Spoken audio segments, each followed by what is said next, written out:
on the phone right now, and I said it, 10:55. He's a radio guy. John Bell on the phone. John Bell, what's going on? Hey, Eddie, what's up? Holy shit, it's John Bell. How you doing, man? Man, I'm doing good. How the hell are you doing? That's the real question. I am doing great. I'm trying to learn how to sleep later in the morning. It's not working yet, but I'm working on it. Oh, man. So what? All right, let's just start. How long were you at Z100? I was there from day one, so it actually boiled down to about 27 years. Jesus. Yeah, we signed on back in August of '83, and they signed me off on March 22nd of 2010. Jesus Christ. Now, we have to talk about that. You were there before the Z Morning Zoo started. Yeah, actually, I got hired a month or so before the zoo started. We were putting together the show. I had met for a couple of interviews with Scott Shannon and some of the other people who were part of putting the show on the air. And, so I was actually on board a little bit before we actually signed on in August. All right, so you were with the company.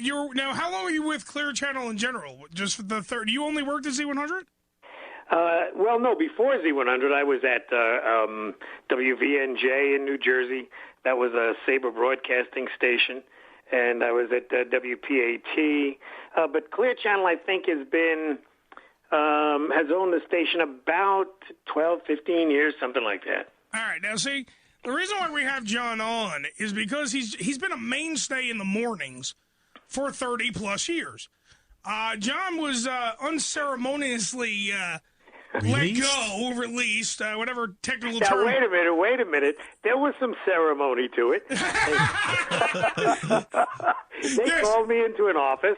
They sat me down with four very stern-looking people, and they read me, my termination, and then they escorted me out the door. It was very well done. It was very well orchestrated, and it was very ceremonial. Oh yes, it was very nice of them. They were very cordial, and they were like, we need your cards, and you can't talk to anybody on the way out the door. Well, but they did ship me all my personal effects. I have to give them credit. Oh, yeah.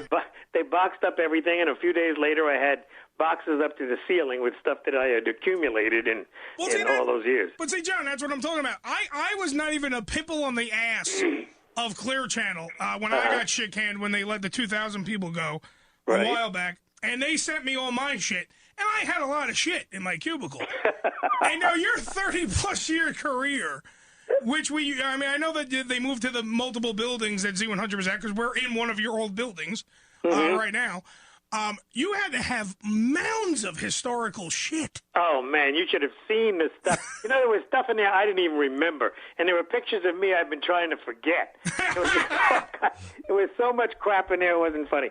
I wish they had somebody there who could have gone through it and kind of sifted through what they should have kept and gotten rid of the rest of the stuff. But no, they shipped me everything. Paper clips, old newspapers, tissues that I hadn't used, anything they could find. They stuffed it in a box and mailed it to me. Well, it's the least they could do. It was the least they could do. They were very thorough.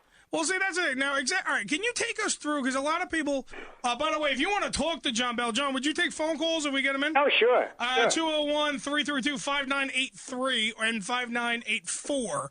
If you want to talk to the man of the morning, John Bell. Now, here's the deal with that. Now, the reason why I say do you want to take questions because there are a long line of people that want to talk to you. They want to know what happened. Now, here's something. Now, is it true? Is it true that they moved the Z Morning Zoo or the Elvis Duran Morning Show, whatever it's called, this week? And did they move them to a separate room so that you couldn't say goodbye to them? Oh yeah. They were all in another conference room or something. I don't know what the purpose of that was, but they were all in another conference room. When I came out of the meeting with the people who terminated me, I went back to my desk. There was no one there. The radio station, for all intents and purposes, was empty. Yeah. So I didn't get a chance to say goodbye to anybody then. Fortunately, I was able to come back the following Monday. Yeah, it was Monday. And I saw everybody then and got a chance to, shake some hands and say goodbye. But it was eerie. It's really an eerie kind of feeling to come back to a room, a couple of rooms that are packed with people normally and busy and humming with business, and all of a sudden... Yeah, because Z100's never empty.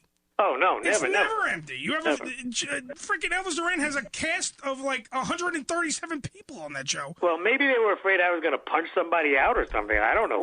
You are a big dude. John Bell is a big dude. Yeah, Koof. John, It's an honor to talk to you, actually. Yeah. I wasn't a fan of the morning zoo, as you say, but the stupid news has spread across everyone does stupid news now. Even we do stupid news in our own way.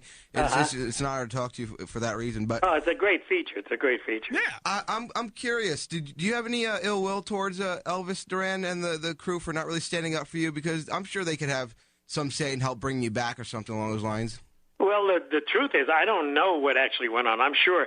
I know that Elvis wanted to be in the meeting when I was terminated, but they wouldn't allow him to be. So, who knows what he could have or would have tried to do that morning. And since then, I know that all these people on the show are sympathetic about my loss.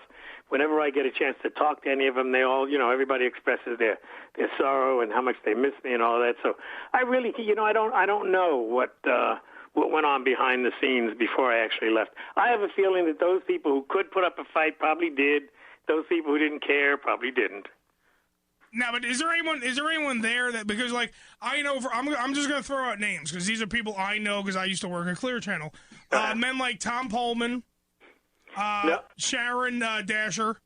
Yeah, Tom and Sharon were two of the people who were in the termination meeting, and I guess it was their job to make it all official. Now, but you do hold disappointment to them, you say.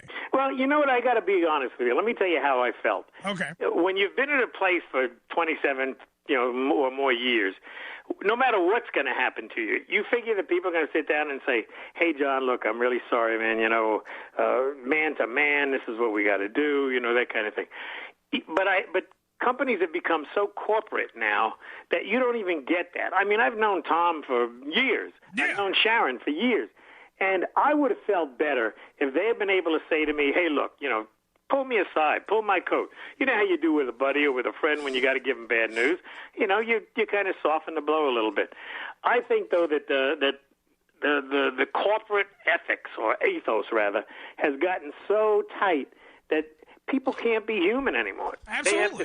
They have to stick to a script, and they have to stick to a certain kind of thing that they have to say, and they go through. So you don't even know what they're really feeling. Tom may have been sorry that I was leaving, but I couldn't tell from what was going on. They were being very corporate and very businesslike, and it was really a weird feeling. I walked out of there. I think I was halfway home in my car before I realized I had been fired. Well, that's the thing. Corporations are what is creating the death of radio.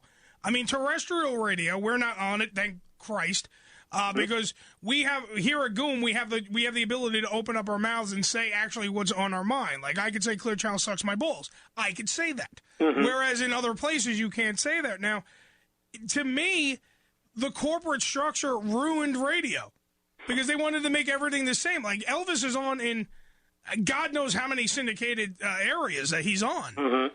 And to me, it was like the same show. Like when you're driving around, you get the same show here, the same show there, instead of having any personal. I think you're right. Unfortunately, I think that is what's happening to radio because it's cheaper to run, one show on 50 stations than it is to have 50 separate morning shows. Absolutely. And so I think the major corporations have all decided that if they can reduce their morning show staff or their afternoon drive staff or whatever and syndicate or voice track or whatever, that seems to be the direction that radio is going, which means that there are going to be fewer jobs for people.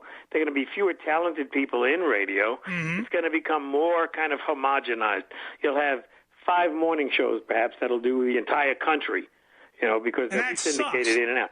It does, and I think that at some point we've got to get back to the way radio was when I got into it, when there was great local radio stations. There were training grounds for new creative people to come in and learn. I don't know where the new morning show and afternoon show people are going to come from now because there's no place to cut your eye teeth. Absolutely, and that's the problem, dude. I studied under. And I say studied under like I went to school because even though I graduated from radio school and everything and broadcasting school in general, I learned under Jim Kerr.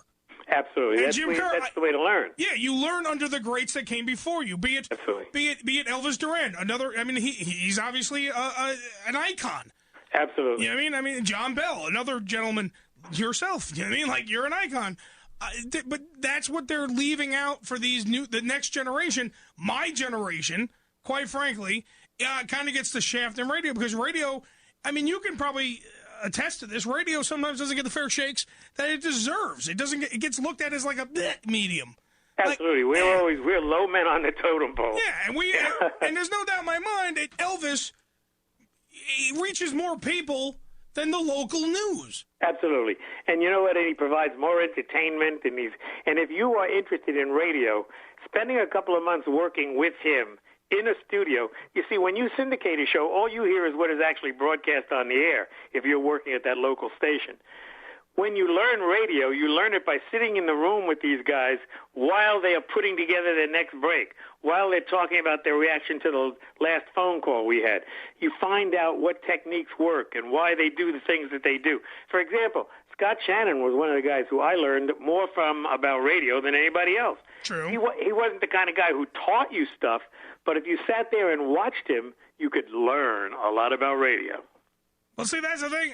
We don't have that now, and that sucks. I don't even know what else to say. But this is what I'm saying. With all the stuff that you've learned over the grand span of your career, you harbor no ill will towards these people that kind of threw you out like you were nothing?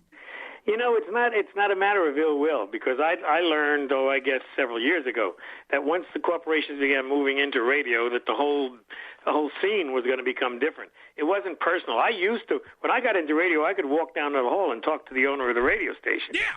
You know, I had lunch with the guy who owned the radio station a couple of times a week sometimes. And if there was a problem, he'd call me in his office and he'd dress me down, say, John, don't do that again, or I love this, we'll do that again. You had a direct personal relationship with the people who were making the big decisions about radio. Once it became corporate, you know, you don't talk to those people. They don't even know who I am half the time. I think I am a number on a budget sheet. Yeah. You know, and somebody says, okay, this guy's making X number of dollars. We'll get rid of that. That'll reduce the budget by 8%. They should have hired one of the 13 other staff members on the show, though, and not you.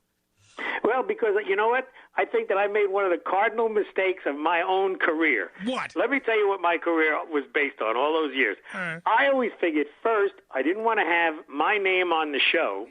I didn't want it to be the John Bell Morning Show, because those guys get bumped with regularity. I mean, I've been through 7, 8, or 9 of them. The other thing is, I didn't want to be in that top level of pay scale, because that's who they fire when they want to save money. But the problem is that my longevity gradually got me up to the point where I was making a decent salary. So when they looked at that budget, they thought, are we going to fire the phone op? You know, we're paying her nothing. But look at this guy. What's his name? Bell? Hey, you know. Fucking, you were a marked man. Absolutely, dude. I made a mistake. I started making real money, and, you know, you're not supposed to do that in radio. Yeah, Danny. Yeah, this is what I'm saying. So they should have fired 4 freaking phone screeners that Elvis had, and that way your freaking salary didn't look too crazy. Well, you know what I think part of the problem was, too, Eddie, is that I don't think they knew what kind of an impact I had on that audience over all those years. You know, I made a lot of friends, and I had a lot of followers, and I had a lot of people who appreciated what I had to say and loved listening to me in the mornings. My contributions were the kinds of things they looked forward to. And I don't think corporate knew that, and I don't think a lot of people knew that. I think they thought, who's this old dude? He's been hanging around here long enough. Let's get rid of him. You know, who the hell needs Bell on the air? Now, wait. You're bringing up age. You think it was age? Just tell me I'm listening to the stupid news. Can you do that for me? Sure I can. Go ahead. Okay, here we go. All right, Eddie. This is John Bell with today's edition of Stupid News. Yes! John motherfucking Bell! God, I missed that in the morning. Son of a bitch. Take care, guys. And look, anytime, give me a call. I'd be happy to chat with you guys. And if you follow up on this other thing, Eddie, let me know. I'll be happy to come down and talk to you. Absolutely. JohnBellToday.com, right? That's it. That's where you can keep up with what I'm doing. Make sure I haven't retired or run away or hidden in the Himalayas. I'm still out there, and I'm still looking to do something and work with people. All right, before you go, John, this room better start clapping. John motherfucking Bell, formerly of Z100, number 1 in your hearts. And number 1 in your programs, ladies and gentlemen. Thanks, John Bell, thank you very much, man.